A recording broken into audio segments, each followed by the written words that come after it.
Hello ladies and gentleman, boys and girls, welcome back to A fresh blog. আমি শরীর, আর তোমরা দেখছো শরীর ব্লগ।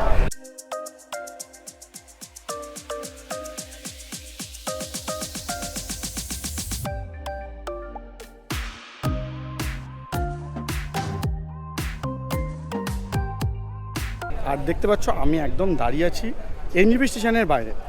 এর আগের যে ভিডিওটা ছিল তাতে নিশ্চয়ই তোমরা দেখে নিচ্ছ যে আমি এনজিবি স্টেশনে চলে এসেছি সাপ্তাহিক হামসাফার এক্সপ্রেসে চড়ে।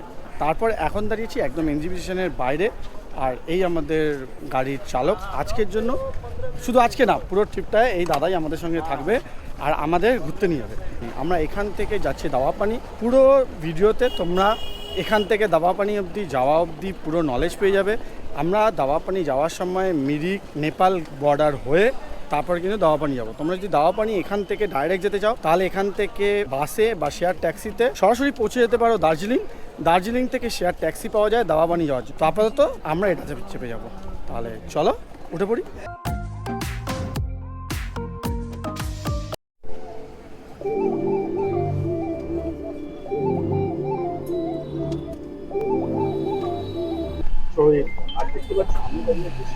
দেখতে পাচ্ছ সুযোগ সুবিধা মতন নিজের ব্লগটা একবার চালিয়ে দেখে নিলাম। আর এই দেখতে হচ্ছে আমাদের আজকে ট্রান্সপোর্ট। আমরা প্রথম স্টপে এসেছি, এটা হলো পেট্রোল পাম্প।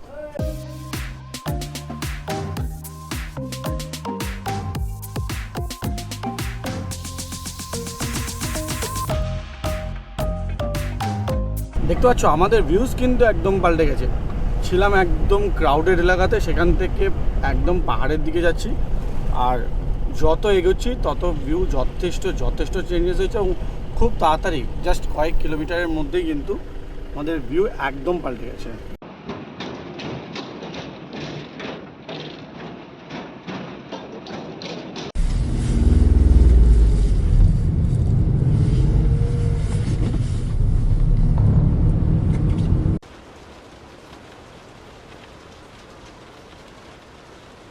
পাহাড় আমাদের বৃষ্টি দিয়ে স্বাগত করেছে। নিচে প্রচণ্ড গরম লাগছিল, বাট এমনিতেই পাহাড়ে একটু ওঠার সঙ্গে সঙ্গে আমরা পুরো ফিল করতে পারছিলাম যে টেম্পারেচারটা কিছুটা ড্রপ করে গেছে। আর এখন তো বৃষ্টি শুরু হয়ে গেছে। আর যারা কখনো পাহাড়ে বৃষ্টি দেখোনি, অবশ্যই প্রেফারেবল একবার না একবার তো পাহাড়ের বৃষ্টি দেখবেই। অসাধারণ সুন্দর লাগে।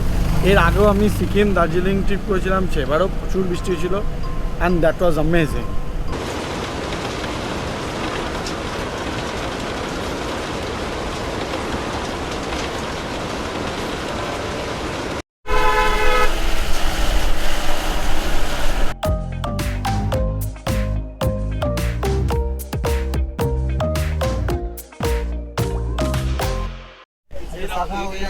আমি জানি না তোমরা কতটা দেখতে পাচ্ছ, এই পাশে যে ধুয়োর মতন দেখতে পাচ্ছ ওটা কিন্তু এক্স্যাক্টলি ধুয়ো নয়, পুরোটাই হচ্ছে মেঘ। আর আমরা এক্স্যাক্টলি মেঘটা কাটিয়ে দেখো এখনই কত বৃষ্টি ছিল, কত মেঘ ছিল, আর এখনই কত বেশি পুরো নীল আকাশ দেখতে পাওয়া যাচ্ছে। এটাই পাহাড়ের সবচেয়ে বড় অ্যাট্রাকশন, আর এই জন্যই বারবার আসি।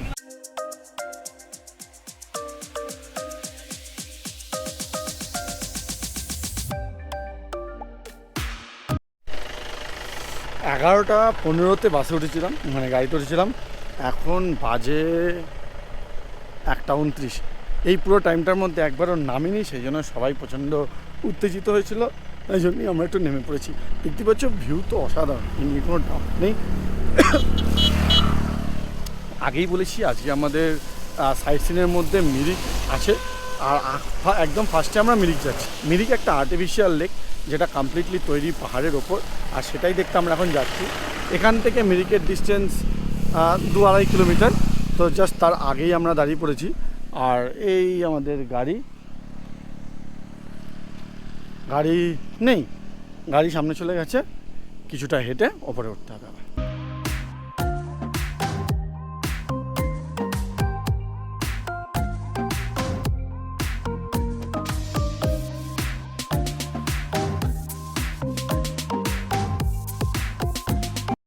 দেখো এই পার্টটা পুরো মেঘে ভর্তি হয়েছে, বেসিক্যালি আমাদের সামনে দিয়ে মেঘ ঘুরে যাচ্ছে পুরো।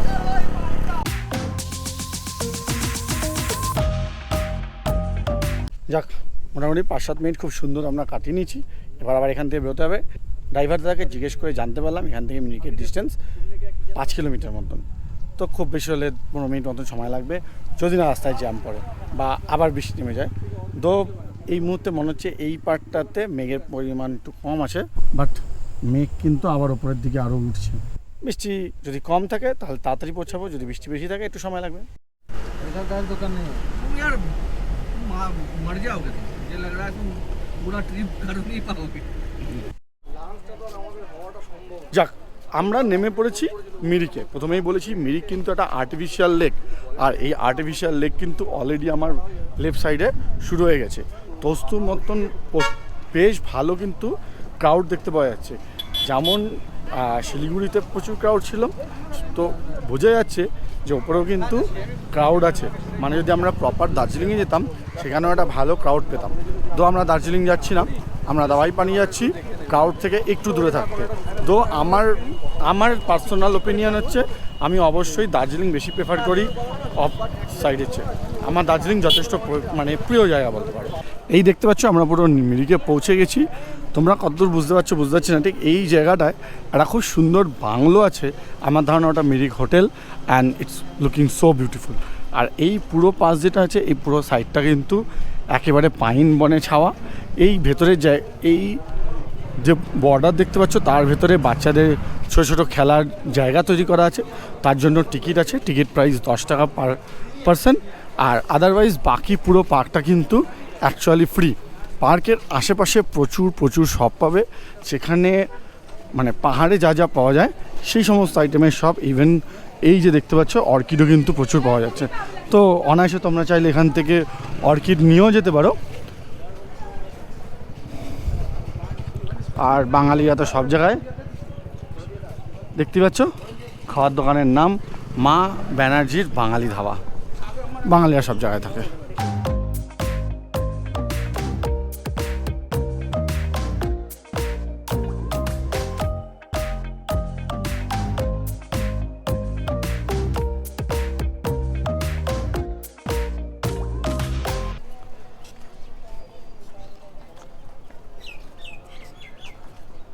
এই হলো মিরিক লেক। দেখতে পাচ্ছ শিকারা আছে, পার পার্সন 200 করে নিচ্ছে। এই শিকারাগুলো কিন্তু চড়তে পারে। শুধু শিকারা না, ওদিকে দেখতে পাচ্ছ স্পিড বোটও আছে। আর এই যে ব্রিজটা আছে এর পাশে ওপারে গেলে ওপারে গিয়ে একটু আধটু ট্রেকিং করা যায়, একটু আধটু উপর অব্দি উঠতে পারা যায়, তার চেয়ে বেশি না। চাইলে তোমরা এখানে ঘোড়া ভাড়া করতে পারো, বাট আমি যা প্রাইস বলছি তার সমস্ত কিছুই কিন্তু ভ্যারিয়েবল। দিনের ওপর লোক সংখ্যার ওপর কিন্তু আস্তে আস্তে কম বেশি হতে থাকে। তো তোমরা চাইলে বার্গেনিংও করতে পারবে। মিরিক হর্স রাইডিং অ্যাসোসিয়েশন এরা একটা টোটাল চার্ট দিয়ে দিয়েছে কি প্রাইস আছে। শুধু ফটো তোলার জন্য 50 টাকা, শর্ট রাইডে 200 টাকা, হাফ রাইড 300 টাকা, ফুল রাইড 600 টাকা, ফুল লেক ভিউ 1200 টাকা, সুইস কটেজ 1500 টাকা, monastery 1500, pre wedding photoshoot 2000। Complete chart কিন্তু দিয়ে দিয়েছে। তোমরা চাইলেই এখানে এসে এদের সাথে যোগাযোগ করে এগুলোর যে কোনো একটা ইউজ করতে পারো। পাহাড়ের একটা বড় স্পেশালিটি যেটা দেখেও শেষ হয় না, একটু জুম করে দেখাই। ভালো মানুষ হলে ভালো ফটো উঠবে। কালারটা দেখতে পাচ্ছ? পাহাড়ে এই ব্যাপারটা খুব বেশি কমন যে পাহাড়ের দিকে যে বিল্ডিংগুলো হয় তাদের কালার, তাদের ছাদের কালার এত অ্যাট্রাকটিভ হয় যে দূর থেকে অসাধারণ সুন্দর লাগে। পুরো পাহাড়ের ঢালটা ধরে এত সুন্দরভাবে বাড়িগুলো রয়েছে, সঙ্গে আর নাগরদোলাও রয়েছে।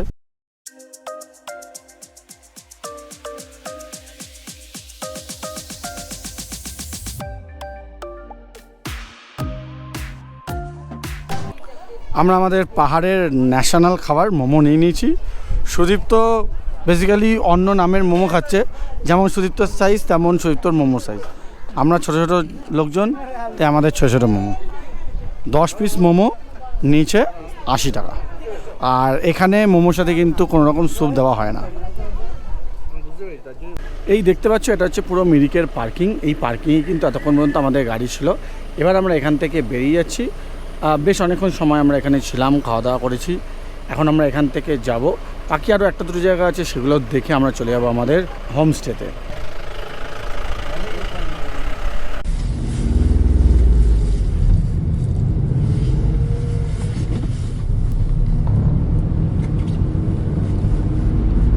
মিরিক থেকে বেশ কিছুক্ষণ ড্রাইভ করে আমরা এখন পৌঁছে গেছি গোপালধারা টি গার্ডেন। এই দেখতে পাচ্ছ এটা হচ্ছে পুরো গোপালধারা টি গার্ডেন। এটা দার্জিলিংয়ের one of the most popular আর মোস্ট বিউটিফুল টি গার্ডেনের মধ্যে বলতে পারো।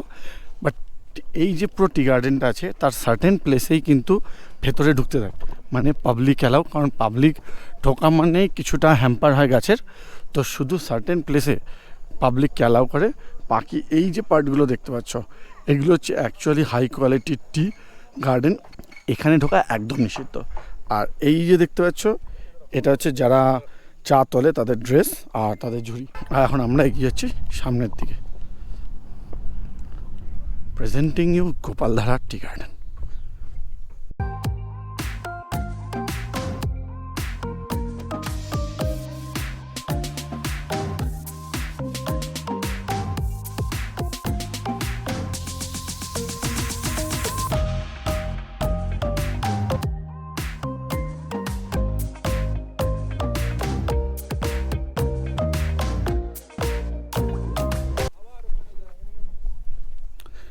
আমরা এখন টি গার্ডেনের ভেতরে কমপ্লিটলি এক্সপ্লোর করছি, কিছু ছবি তুলেছি, অবশ্যই সেগুলো তোমরা ইনস্টাগ্রামে কিন্তু দেখতে পাবে। যারা এখনও পর্যন্ত আমার ইনস্টাগ্রাম ফলো করোনি, দেখবে এখানে আমি আইডি দিয়ে দেবো, ইনস্টাগ্রামটা ফলো করে নেবে।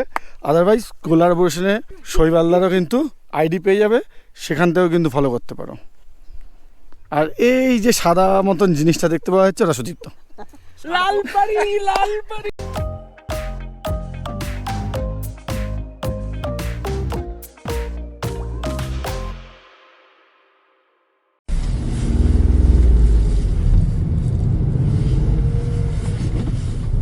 আমরা কিন্তু পৌঁছে গেছি নেপাল বর্ডারে। এই যে জায়গাটা দেখতে পাচ্ছ এটা হচ্ছে বেসিক্যালি বর্ডার, ওই সাইডটা নেপাল, এই পাশটা বাংলা মানে ওয়েস্ট বেঙ্গল। নেপাল বর্ডারের পর থেকে ভিডিওগ্রাফি একদম বারণ, ভিডিও করতেও দেয় না। ও পাশে গিয়ে আর আমরা অযথা সময় নষ্ট করবো না, এর আগে অনেকবার আমরা গেছি। আর এই হলো এইখানে আধার কার্ড জমা দিতে লাগে, জমা দিয়ে তারপরে ঢুকতে লাগে। আর এইটা হচ্ছে বর্ডার, দেখতে পাচ্ছ ব্যারিকেডটা রয়েছে, এটা হলো অ্যাকচুয়াল বর্ডার। পার্কিংয়ে গাড়ি রেখে এখান থেকে ক্রস করার পরে তোমরা আবার অটো পাবে, 100 টাকা পার হেড, পৌঁছে যাবে সোজা পশুপতি মার্কেট।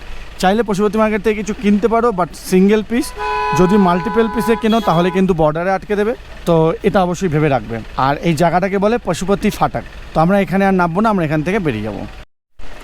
আর একটা ইনফরমেশান আমি দিয়ে রাখি, এখান থেকে তোমরা জাস্ট যদি ওদিকে কোথাও নাও যাও, তাহলে এই যে বর্ডারটা আছে ক্রস করে যে দোকানগুলো আছে সেখান থেকে চাইলে কিন্তু তোমাদের যদি প্রয়োজন হয় নেপালি টাকা পেতে পারো।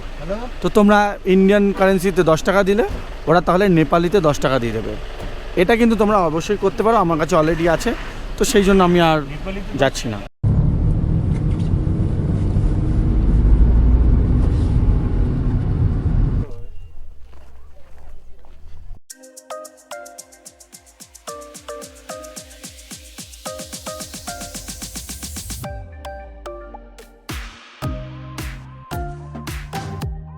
আমরা এবার এসেছি সীমান্তে, এই জায়গাটাকে বলে সীমান্ত। এটা হচ্ছে এক্স্যাক্ট 0 পয়েন্ট। এই যে পুরো পার্টটা দেখতে পাচ্ছ, এই পুরো পার্টটা হচ্ছে নেপাল, আর এটা হচ্ছে ওয়েস্ট বেঙ্গল। আমরা নেপাল ওয়েস্ট বেঙ্গল বর্ডারে দাঁড়িয়েছি, এক্স্যাক্টলি এটাকে 0 পয়েন্ট বলতে পারো। এর আগে যে জায়গাটা দেখিয়েছিলাম সেই জায়গাটা হচ্ছে নেপাল বর্ডার, কিন্তু এন্ট্রি পয়েন্ট, ওখান থেকে কিন্তু নেপালে ঢোকা যেত। এখান থেকে কিন্তু নেপালে ঢোকা যায় না, এখান থেকে নেপালটা দেখতে পাওয়া যায়, কিন্তু এত এত মেঘ করে রয়েছে, যেদিন ক্লিয়ার ডে থাকে সেদিন এই পুরো পার্কটা কিন্তু একদম পরিষ্কার দেখতে পাওয়া যায়।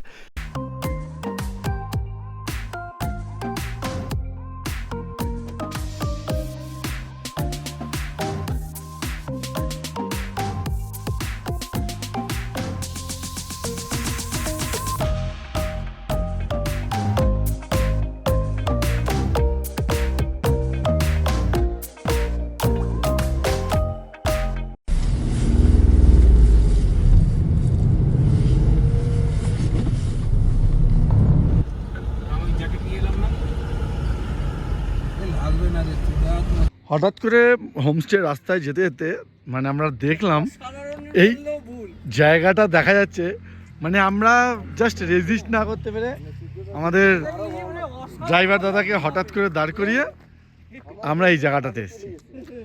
জাস্ট কিছু বলার মতো না, অনবদ্য অনবদ্য, এত সুন্দর লাগছে দেখতে।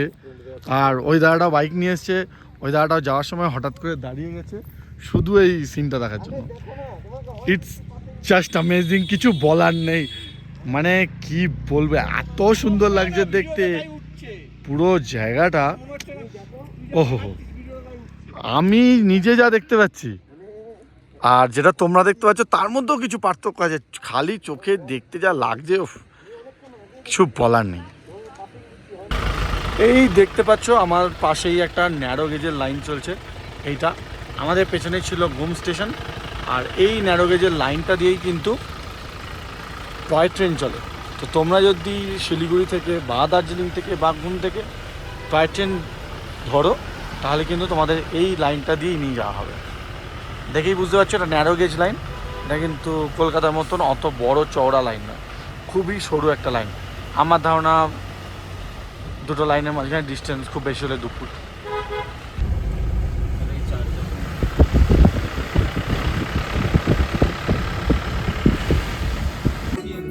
বোতল নেই। যাক, আফটার অল আমরা অনেক এদিক ওদিক সেদিক করে পৌঁছে গেছি আমাদের বুক করা ডিফিট ভিলাতে। আর রাতেবেলা এই মুহূর্তে কিছু দেখানোর নেই, শুধু একবার রুম ট্যুরটা দেখে নিতাম, কারণ এখন রুমটা যেরকম আছে 10 মিনিট পরে সেরকম থাকবে না। এই হলো রুম, দেখতে পাচ্ছ এখানে একটা ডবল বেড আছে আর এখানে একটা ডবল বেড আছে। তো আমরা মোট 6 জন এসেছি, 3 জন এই রুমটায় থাকবো, 3 জন নিচের রুমে, নিচে আর একটা রুম দিয়েছে। রুমটা দেখতে পাচ্ছ পুরো কাঠের তৈরি, খুব সুন্দর করে ফার্নিশ করা আছে, দরজা বাথরুম বাগেরা খুব সুন্দর। একবার বাথরুমটাও দেখিয়ে দিই। এই হলো বাথরুম উইথ গিজার, গিজারের চাবিও মানে গিজারের সুইচও এখানেই আছে। আর এই হলো আমাদের ব্যালকনি থেকে পুরো দার্জিলিং শহর। আর বাকি নেসেসারি যা যা প্রয়োজন, ইভেন ক্যান্ডেলও দেওয়া আছে। তো আজকের জন্য ভিডিওটা এখানেই ক্লোজ করছি, কারণ আর তো কোনো কিছু করার মতন ক্ষমতা নেই। এখন বাজে দেখতেই পাচ্ছ 7:36। সকালবেলা ট্রেন থেকে নেমেছিলাম, অ্যাকচুয়ালি গতকাল রাতেবেলা বেরিয়েছিলাম, তো তখন থেকেই ব্যাপারটা চলছে। তো আশা করছি তোমাদের পুরো ভিডিওটা ভালো লেগেছে। ভিডিওটা ভালো লেগে থাকলে hit like and do subscribe. Thank you making part of a day. I'll see you soon to the next blog. Until next time, signing out Sarajit, tata. সজনী তোমার আনারস কোথায় গেল?